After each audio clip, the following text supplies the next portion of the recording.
క్రైస్తవుల పైన ఈ మిడిమిడి జ్ఞానం ఉన్నటువంటి హిందూ మతోన్మాదులు లేకపోతే మిగిలిన ఎవరైనా సరే వేసే ఒక అభాండం ఏంటి అంటే వీళ్ళ దేవుడు దిగుమతి చేసుకున్న దేవుడు.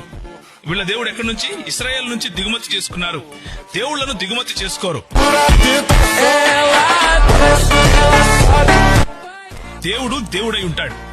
ఆయన ఎక్కడికి వెళ్ళినా ఆయన దేవుడే. దిగుమతి చేసుకునేది ఏంటి అంటే సంస్కృతి అన్నది.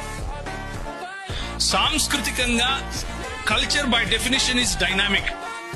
అంటే సంస్కృతి అన్నది మారుతూ ఉంటుంది, మార్పులు చేర్పులకు గురవుతూ ఉంటుంది. క్రైస్తవ సంస్కృతి ఏమిటి అని అంటే శత్రువును కూడా ప్రేమించడం. ఇది దిగుమతి చేసుకుంటే తప్ప.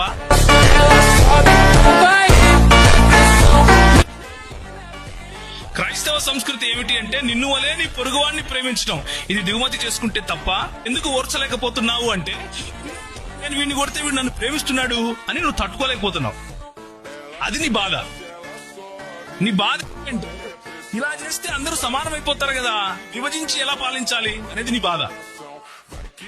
అందరినీ ప్రేమించమని ఒకటే మాట చెప్తే అందరూ సమానమైపోతే ఇక నా బ్రాహ్మణత్వం ఏముంటుంది, నా క్షత్రియత్వం ఏముంటుంది, వీడు సూత్రుడుగా ఎలా బతుకుతాడు, నా కిందకు ఉండడు కదా అనేది నీ బాధ.